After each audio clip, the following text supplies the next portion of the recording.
আসসালামু আলাইকুম রহমতুল্লাহি বারাকাতু। অত্যন্ত দুঃখ ভারাক্রান্ত হৃদয় নিয়ে আমি আপনাদের সামনে কথা বলছি। আপনারা নিশ্চয় জানেন, বাংলাদেশে কোটা সংস্কার একটি আন্দোলন চলছে, যে আন্দোলনকে কেন্দ্র করে বহু ঘটনা ঘটছে। আর এই কোটা সংস্কার আন্দোলনের আজকে যে আন্দোলনটি হয়েছে, সেই আন্দোলনেও সারা বাংলাদেশের বেশ কিছু জায়গায় সংঘর্ষের ঘটনা ঘটছে। এর মধ্যে অনেকেই শহীদও হয়েছেন।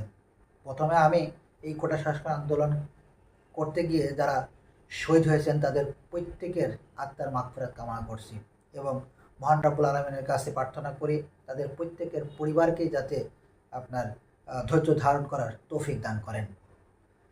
আপনারা যদি ইতিহাস দেখেন তাহলে কয়েকটি জিনিস আপনারা দেখতে পারবেন। অর্থাৎ বাংলাদেশের যে সমস্ত গণতান্ত্রিক আন্দোলন হয়েছে, আপনার 52, 66, 69 এবং সর্বশেষ যে 90-এর যে আন্দোলন হয়েছে, সেই আন্দোলনের আপনার শহীদদের সংখ্যা এবং 2024-এর যে কোটা সংস্কার আন্দোলনের শহীদদের সংখ্যা যদি আপনি দুই জায়গায় রেখে যোগফল করে দেখার চেষ্টা করেন, তাহলে নিশ্চিতভাবে আপনি দেখবেন 2024-এর কোটা সংস্কারের যে শহীদদের সংখ্যা আগের সবগুলোর থেকেও অনেক বেশি, যা সত্যি অত্যন্ত আমাদেরকে ব্যথিত করে।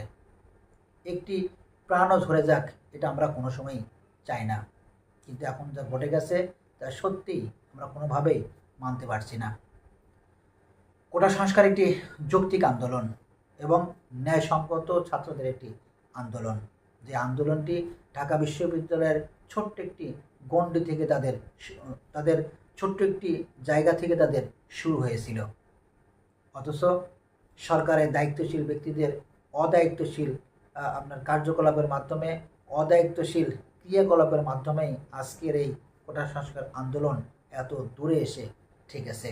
নিশ্চয় আপনারা দেখেছেন, কোটা সংস্কার আন্দোলনের ছাত্রছাত্রীদের উপরে সারা বাংলাদেশকে ব্ল্যাক আউট করে কিভাবে তাদের উপর নির্যাতন করা হয়েছে। বাংলাদেশের শত শত শিক্ষার্থীকে গুলি করে হত্যা করা হয়েছে।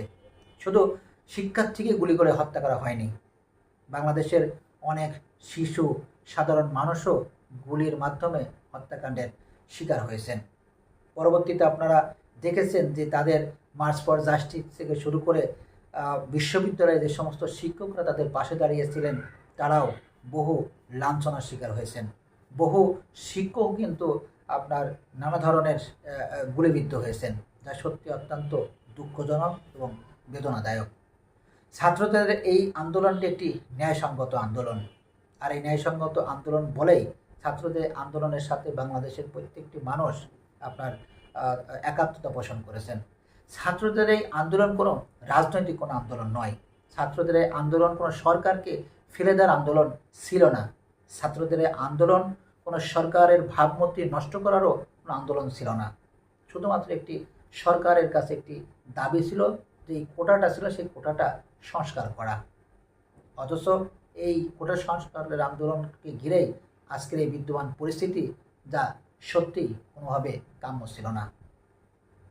এই মুহূর্তে বাংলাদেশের প্রত্যেকটি আপামর জনসাধারণ, শিল্পী সমাজ, সাংবাদিক, বৈজ্ঞানিক, আপনার নানা ধরনের পেশার মানুষও এই তাদের কোটা সংস্কার আন্দোলনের এবং তাদের দাবির পক্ষে সবাই এখন একাত্মতা পোষণ করেছেন। সুতরাং এই মুহূর্তে আমাদের প্রত্যেকেরই দায়িত্ব এবং কর্তব্য তাদের এই ন্যায়সঙ্গত দাবির পক্ষে এবং তাদের এই আহ্বানের পক্ষে আমাদের সাড়া দেওয়া। সবাই ভালো থাকবেন। আসসালামু আলাইকুম রহমতুল্লাহি ওয়া বারাকাতুহু।